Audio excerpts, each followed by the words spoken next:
Gálatas, capítulo 3. Ó Gálatas insensatos, quem os enfeitiçou? Não foi diante dos seus olhos que Jesus Cristo foi exposto como crucificado? Gostaria de saber apenas uma coisa: foi pela prática da lei que vocês receberam o Espírito, ou pela fé naquilo que ouviram?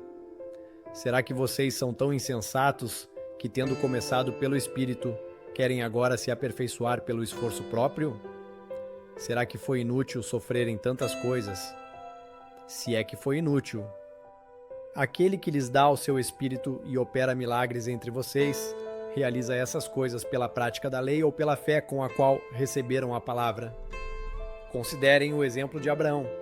Ele creu em Deus e isso lhe foi creditado como justiça. Estejam certos, portanto, de que os que são da fé, estes é que são filhos de Abraão. Prevendo a Escritura que Deus justificaria pela fé os gentios, anunciou primeiro as boas novas a Abraão. Por meio de você todas as nações serão abençoadas. Assim, os que são da fé são abençoados juntamente com Abraão, homem de fé. Já os que são pela prática da lei estão debaixo de maldição, pois está escrito: maldito todo aquele que não persiste em praticar todas as coisas escritas no livro da lei. É evidente que diante de Deus ninguém é justificado pela lei, pois o justo viverá pela fé. A lei não é baseada na fé. Pelo contrário, quem praticar estas coisas, por elas viverá. Cristo nos redimiu da maldição da lei, quando se tornou maldição em nosso lugar, pois está escrito: maldito todo aquele que for pendurado num madeiro. Isso para que em Cristo Jesus a bênção de Abraão chegasse também aos gentios, para que recebêssemos a promessa do Espírito mediante a fé.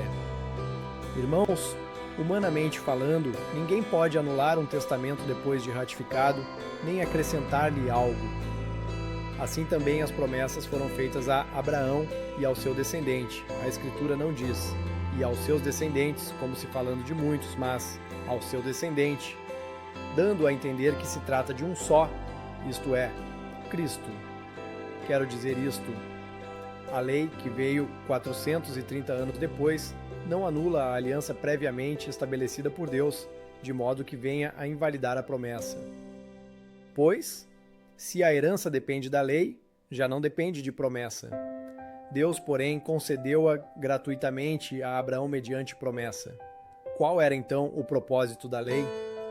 Foi acrescentada por causa das transgressões, até que viesse o descendente a quem se referia a promessa, e foi promulgada por meio de anjos, pela mão de um mediador. Contudo, o mediador representa mais de um. Deus, porém, é um. Então, a lei opõe-se às promessas de Deus? De maneira nenhuma. Pois, se tivesse sido dada uma lei que pudesse conceder vida, certamente a justiça viria da lei. Mas a Escritura encerrou tudo debaixo do pecado, a fim de que a promessa, que é pela fé em Jesus Cristo, fosse dada aos que creem. Antes que viesse esta fé, estávamos sob a custódia da lei, nela encerrados, até que a fé que haveria de vir fosse revelada. Assim, a lei foi o nosso tutor até Cristo, para que fôssemos justificados pela fé.